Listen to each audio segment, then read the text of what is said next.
அஸ்ஸலாமு அலைக்கும் வரஹ்மத்துல்லாஹி வபரகாத்துஹு. அன்பார்ந்த அனைத்து உறவுகளுக்கும் இனிய மதிய வணக்கம். மிக முக்கியமான ஒரு தகவல், அதாவது எங்களுடைய சகோதர சகோதரிகளே, நாட்டுக்கு போக இருக்கிறீங்களா? உங்களுக்கான ஒரு அவேர்னஸ் இருக்குது. அதே மாதிரி விமான பயணங்கள் சம்மந்தமான தகவலும் இருக்குது. வீடியோ ஃபுல்லாகவே பாருங்கள். இப்போது நிறைய பேர் லீவில் போகிறதுக்கு தயாராக இருப்பீங்க. சிலர் கேன்சலில் போவீங்க, சிலர் லீவுக்கு போவீங்க. உங்களுக்கே தெரியும் தற்போதைய நிலைமை எப்படி இருக்குதுன்னு. நிமிடத்துக்கு நிமிடம் மாறும். ஏன் இந்த யுத்தம் இந்த வருட கடைசி வரைக்கும் தொடங்கலாம். ஏன் அடுத்த வருடம் ஃபுல்லாகவே இந்த யுத்தம் இருக்கலாம். இல்லை நாளைக்கே முடிஞ்சு போகலாம். இன்ஷா அல்லாஹ் நாளைக்கே முடியணுமென்றதான் எல்லாருடைய பிரார்த்தனையும் ஆசையும். சொல்ல முடியாது.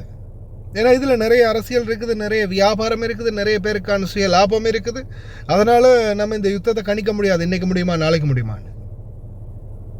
இது சம்மந்தமான டாப்பிக்கை பேசுறதுக்கு முன்னாடி ஒரு சின்ன வேண்டுகோள், ஒரு அவேர்னஸ்.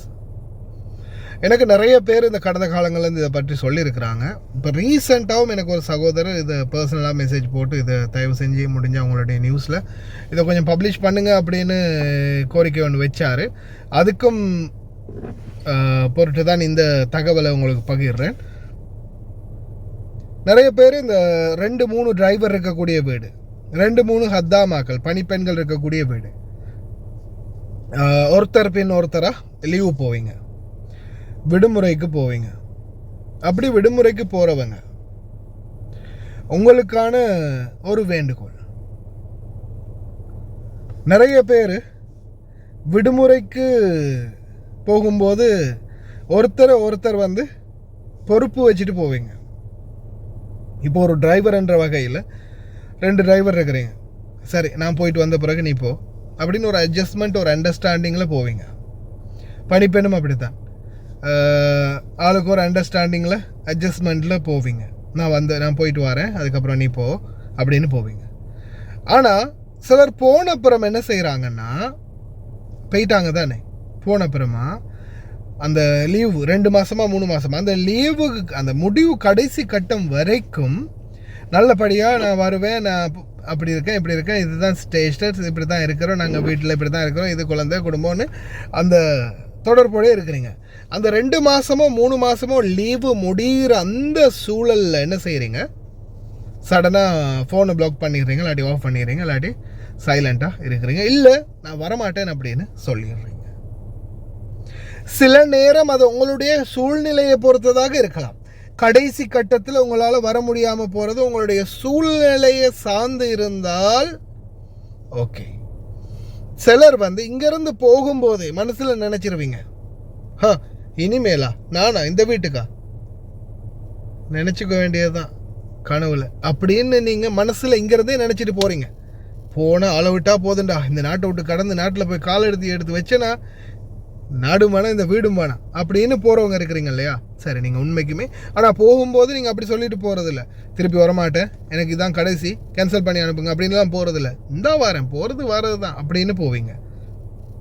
அப்படி போனவங்க அதே மாதிரி எமர்ஜென்சி லீவு கேட்டு போகிறவங்க, அதையும் இதில் இன்க்ளூட் பண்ணிக்கோங்க. சரியா? எமர்ஜென்சி லீவு, இறந்து போயிட்டாங்க, ஒருத்தங்களுக்கு இப்படி ஆகிடுச்சு அப்படின்ற லீவு. ஏன்னா அந்த சப்ஜெக்டையும் இதில் ஒரே ஐடியா சொல்லி முடிச்சிடுறேன். சிலர் இப்படி இறந்துட்டாங்க, அம்மா இறந்துட்டாங்க, அப்பா இறந்துட்டாங்க அப்படின்னு சொல்லி லீவு கேட்டு போவீங்க. போயிட்டு அதுக்கப்புறமா திருப்பி வர மாட்டீங்க, இல்லை ஃபோனை பிளாக் பண்ணிடுங்க, ஆஃப் பண்ணிடுவீங்க. நீங்கள் அப்படி வர மாட்டேன் அப்படின்ற நிலைமையில் போகிறீங்கன்னா இந்த பொய்யை சொல்லிட்டு போகிறவங்களும் சரி, அல்லது நாட்டுக்கு போயிட்டு இன்னொருத்தங்களை வச்சுட்டு போகிறீங்க இல்லையா, நான் வந்த பிறகு நீ போ ஓகே அப்படின்னு 2 பேர் டீல் பண்ணிட்டு போகிறீங்க இல்லையா, அது அடுத்தது இந்த இறந்துட்டாங்க, இல்லை அப்படி ஆகிடுச்சு இப்படி ஆகிடுச்சின்னு உண்மைக்குமே இறந்துருந்தாலும் போயிட்டு திருப்பி வராமல் இருக்கிறது. 1 வருஷத்துல 6 மாதத்துலேயே ஏதாவது ஒரு இன்ஃப்ளூயன்ஸில் போகிறீங்க, எப்படியாவது போயிட்டு இறந்துட்டாங்க போயிட்டு பார்த்துட்டு வந்துடுறேன் அப்படின்ற மாதிரி போயிட்டு வராமல் விட்டுடுறீங்க.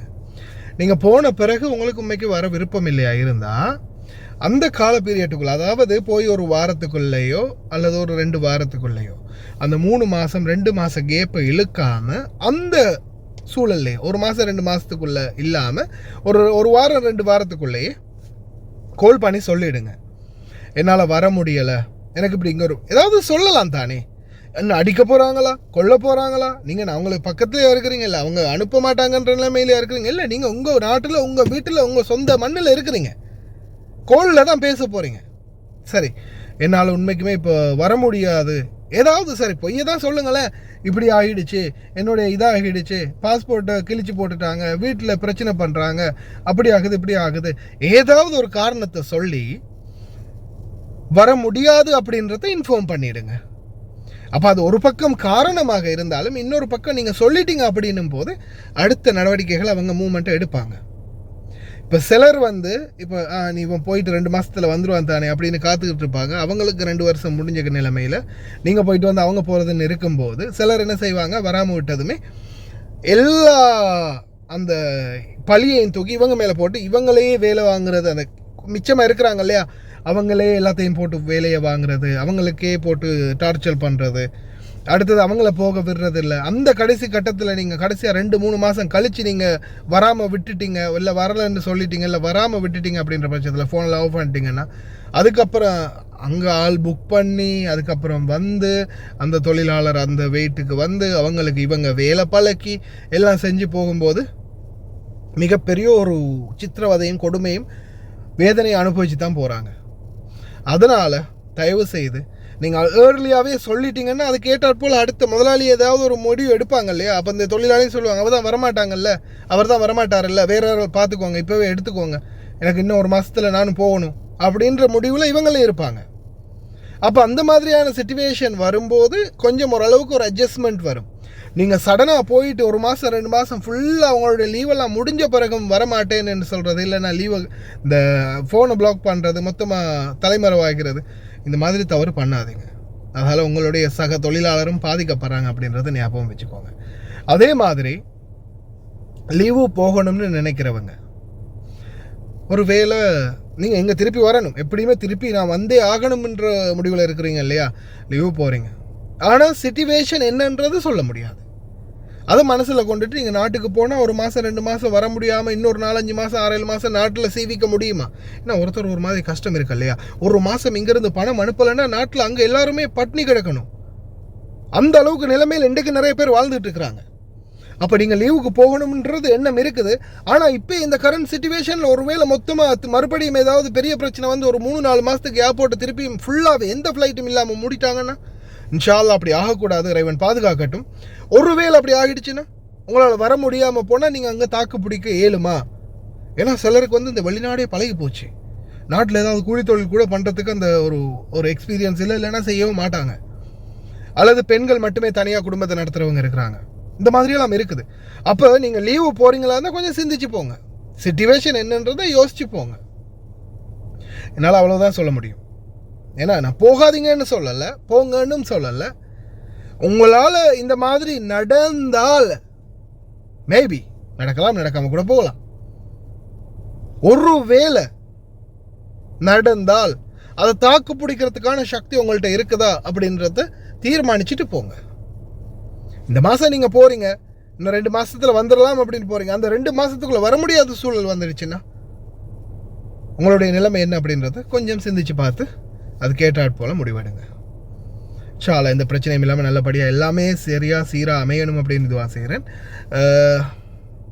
அதே மாதிரி தயவு செய்து போய் சொல்லிட்டு போனாலும் சரி, இல்லை அது லீவு போயிட்டு நான் வரேன்னு சொல்லிட்டு போயிட்டு வராமல் விட்டாலும் சரி, சுட சொல்லுங்கள். போய் ஒரு வாரத்துலையாவது ஒரு 5-10 நாள்லையாவது சொல்லிவிடுங்க. மாதக்கணக்கில் இழுத்து அடிச்சுட்டு அப்புறமா சொல்லாதீங்க. ஏன்னா அங்கே இன்னொரு தொழிலாளர் பாதிக்கப்படுறாங்க அப்படின்றதையும் ஞாபகம் வச்சுக்கோங்க. இந்த வீடியோ முடிஞ்ச வரைக்கும் பார்க்குற ஒவ்வொருத்தரும் நண்பர்களுக்கு ஷேர் பண்ணுங்கள் ப்ளீஸ். அஸ்ஸலாமு அலைக்கும், வணக்கம்.